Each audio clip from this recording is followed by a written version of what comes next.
Okay, welcome everyone. As we finish Cheskes Abatim today, right?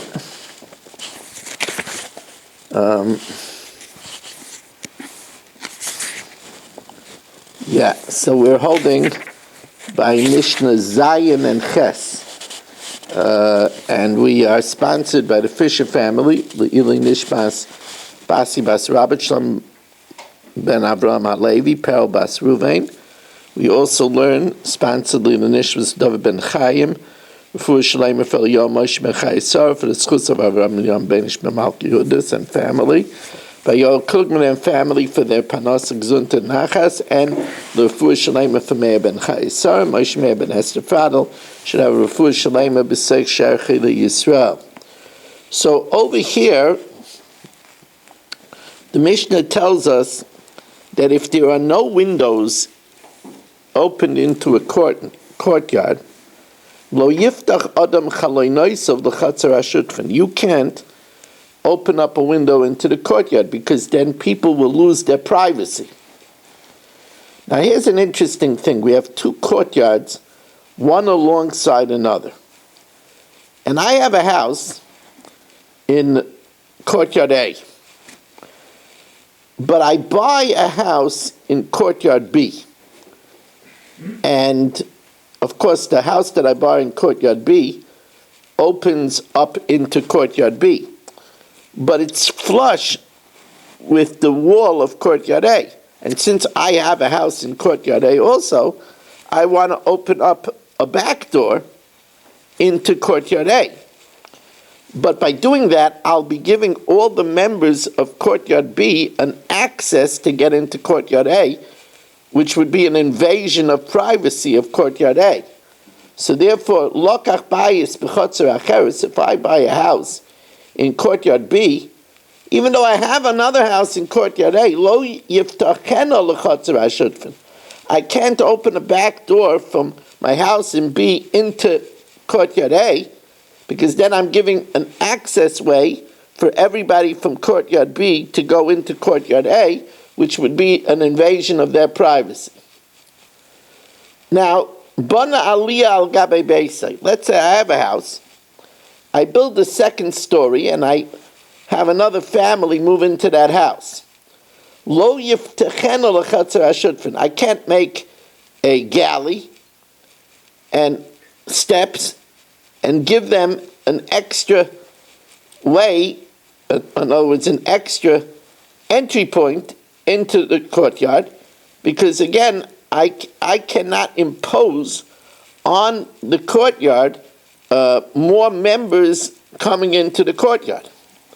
What I can do, and here the Rav and the Rashbam have a very interesting way of learning. The Rav and Rashbam says, what I could do is I could make my house smaller rooms. Since I have a right for everybody that's in my house to come into the courtyard, I could make smaller rooms and therefore add, let's say, 4 more rooms and bring in more people. And therefore, since I'm not adding any extra space, they could all come through my regular door. Elim writes, or I could make my ceiling lower and add another floor using my existing height of the building. Elim writes, I could add extra rooms, making the rooms smaller, and add an apartment within the house. Or, according to this pshat, you have to learn, or I'll make the ceilings shorter and build a second story. And then it opens into my house and comes out through my door. That's allowed. Others learn that as long as they use my front door, I could even add extra square footage. And I could add a second floor. Just I build extra rooms in the back so that they could come down from the second floor And as long as they go through my door and I'm not adding a new entry point, it's allowed. Lo yiftach adam l'chotzer hashutfin Pesach keneged Pesach. Even if I have a chazaka to have a door, I can't make a door parallel your door, or the chaloin keneged chaloin, or window parallel your window. Right? That's what Lavan said, Matovu oholecha Yaakov. How good are your tents, Yaakov, that the doors and the windows weren't flush one to another. Now, how you cotton, if my door was small or my window was small, lo yasenu gadol, I can't make it bigger. Because, from a small door, you could, still have privacy. You'll sit at a sharp angle. If the door is bigger, I'm depriving you of extra privacy. Echad, if it was one door, lo yasenu shtayim, you can't convert it into two doors. Now, you can't convert it into two doors even if it's the same size. But you see, one door, when you'll want privacy, you'll keep it closed, so at least I'll have privacy. But if there's two doors, you might close one door and leave one door open for ventilation. So that will restrict my privacy. However, this is only true when you're opening it up into a courtyard. But let's say it's two houses opposite each other on either side of the public street, on either side of 13th Avenue, on either side of Route 9. A door opposite a door, and a window opposite a window, because anyway, a person has to shield himself from all the people in the Rishus HaRabim. How you cut nice gadol, even if you had a small window, you can make it big. Echad, if you had one door, I say shnaim, you can make it two doors. Now, knowing Rich, he likes to use every place possible. So he wants to build himself a storage place under the Rishus HaRabim. So why not? That's property not used. Let me build myself a storage place under the Rishus HaRabim. Problem is that by carving out and excavating under the Rishus HaRabim, you're weakening the ground of the Rishus HaRabim. So ein oisin cholul tachas Rishus HaRabim. You cannot make excavation under the Rishus HaRabim, boirei shichin u'ma'arais, pits, trenches, caves, because you're weakening the fabric of the street of Rishus HaRabim, and it might be a cave-in.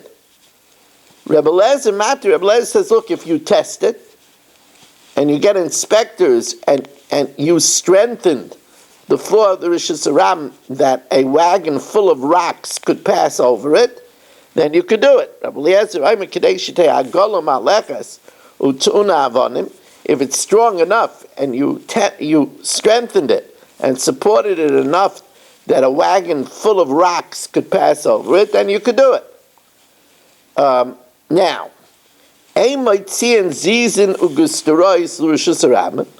you cannot allow to project projections, or gustarois, or balconies into the Rishus HaRabim, because it impedes the area of the Rishus HaRabim, or if a balcony could be a oil, and if there's a chazayas and a mace, that would be a problem for kahanim. What could you do?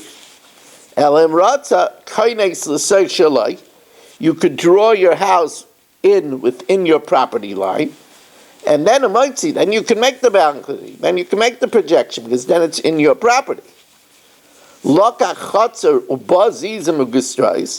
If you bought a courtyard that has already existing projections and balconies, even though not right now it's projecting into the Rishus HaRabim, it's grandfather claused in, because we say initially they made it in a permissible way, and they brought their property line in, and just later on the Rishus HaRabim encroached and used their property, So we could assume that it was done initially in a permissible way, and it could be kept.